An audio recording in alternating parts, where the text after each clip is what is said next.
आप सभी को जय मसीह की और आप सभी का स्वागत है शालिनी रानी मुस्कान के यूट्यूब चैनल। परमेश्वर की ओर से एक छोटा सा वचन लेकर आए हैं आप सभी के समक्ष। सबसे बड़ी आज्ञा क्या है?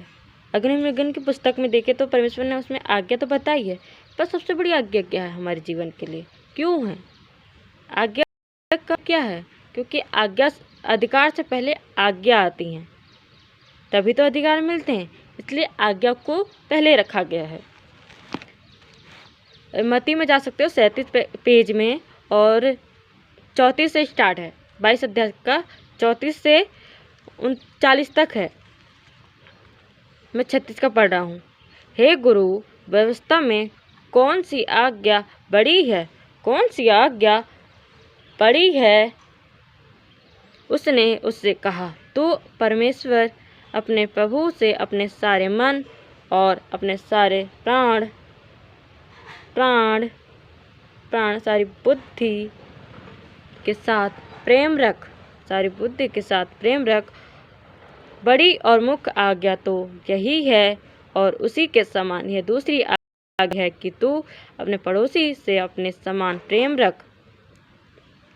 ये ही दो आज्ञा सारी व्यवस्था में और सारी भविष्यवक्ताओं के आधार पर दी गई है, क्योंकि हमारे जीवन के लिए महत्वपूर्ण है। अधिकार तो दिए हैं, आज्ञा भी दी हैं, पर वो छोटी छोटी आज्ञा हैं, पर उनको इतना मुख्य क्यों नहीं माना है? इन दो आज्ञा को मुख्य रूप से क्यों माना गया है? क्योंकि बुद्धि शिक्षा है, प्राण हमारी जान है, शारीरिक शक्ति का है, वो आत्मा है ना। प्राण को आत्मा की शक्ति कह सकते हैं। और मन, ये मन हमारा है, वो सारे मन, ये मन आ गया, बुद्धि आ गई और प्राण आ गया, ये तीनों एक साथ जुड़े हैं। आत्मा, प्राणों को कहते हैं आत्मा। तो भी पड़ोसी के अपने समान प्रेम रख, क्योंकि जो हमारा शरीर है, अगर खरोच भी लगती है तो हम डर लगता है, तो इसलिए। और हमारी खुद की जो वस्तु होती है, हम उसकी कितनी कदर करते हैं, दूसरों की इतनी कदर नहीं करते। चाहे दूसरा सामान जाए भाड़ में, उससे हमें कोई फर्क नहीं पड़ता। तो अगर हम ये इनमें बने रहते हैं तो परमेश्वर हमें बना रखता है और बहुत सारी आशीष देता है। अगर हमें पास आज्ञा है, अगर हम रोज़ काम करते हैं, मैं अगर रोज़ बाइबल पढूं, मुझे शौक़ है कि मैं बाइबल पढ़ती हूँ, आपको भी शौक़ है कि मैं भी पढ़ता हूँ, मुझे इसमें क्या लाभ है? इसके पढ़ने के क्या लाभ है? अपना उद्देश्य तो लाभ तो ढूंढते हैं। तो अगर हम परिवार में रहें तो परिवार में हमें काफ़ी अधिकार मिलते हैं, तो आज्ञा भी तो होती हैं।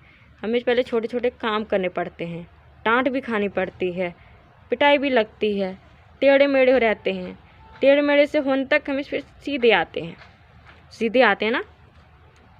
तो परमेश्वर ने हमें आज्ञा तो बता दी, पर अधिकार भी दिए हैं। हर कार्य को आज्ञा क्या है?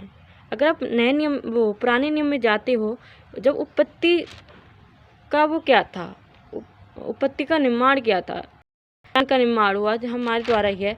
पेड़ पौधों का, जानवरों का, जीव जंतु का, सभी जातियों का निर्माण किया था। तब आदम का भी निर्माण किया था। तो आदम को ये बुद्धि दी गई थी, ये शक्ति दी गई थी कि वो अपनी बुद्धि के द्वारा उनका नाम रख सके, वो नाम रख सके। नाक भी तो उसी ने नाम रखा होगा। आँख, कान, बाल ही क्यों रखा गया? ये भी तो कोई बुद्धिमान व्यक्ति ही रख सकता है। तो आदम को ये सारे रेंगने वाले जानवरों के नाम रखने की बुद्धि थी, ये अधिकार था, प्रकृति का अधिकार। अगर आप नए नियम में जाते हो, जब यीशु मसीह ने कहाँ किया था? कनान में किया था, विवाह के समारोह में किया था। क्यों किया था? वो भी प्रार्थना के द्वारा ही क्यों किया था? क्योंकि वहाँ पे पता चलता है, क्योंकि परमेश्वर की सामर्थ्य क्या है, उद्देश्य क्या है। क्योंकि जो प्रकृति चीज़ होती हैं, हम अगर खाना बनाते हैं, अन्न होता है, प्रार्थना करते हैं, तो वो उसमें बरकत आती है। तो पानी था, तो जो दाखरस क्यों बनाया गया था? तो दाखरस पानी के द्वारा ही बना था, तो उसमें आशीष आई, वो दाखरस बना। और दूसरा अधिकार तो बहुत सारे हैं। दूसरा अधिकार है अन्य भाषा बोलने का अधिकार। अगर हम परमेश्वर बने रहते तो अधिकार तो बढ़ते ही जाते हैं, बढ़ते जाओ, क्या अधिकार बढ़ते जाएंगे। तो हमें अन्य भाषा बोलने का भी अधिकार है। हाँ, कुरीतियों में लिखा है अन्य भाषा बोलने का, वो भी एक पहचान है, हमारा चिन्ह है। और जो शैतान है, शैतान की शक्तियों को दूर भी कर सकते हैं। यीशु मसीह बिल्कुल पवित्र था, उसके आसपास कोई नकार सकती थी, नहीं आ सकती जब तक उसकी अनुमति ना हो। अगर जब तक वो आज्ञा ना दे, उसको अनुमति ना दे, ना दूर रखा है। अगर मेरी इच्छा ना हो, उसको मैं पास नहीं बुला, किसी और व्यक्ति को पास नहीं बुला सकती। अगर हमारी अनुमति है तभी वो जीवन में प्रवेश कर सकता है।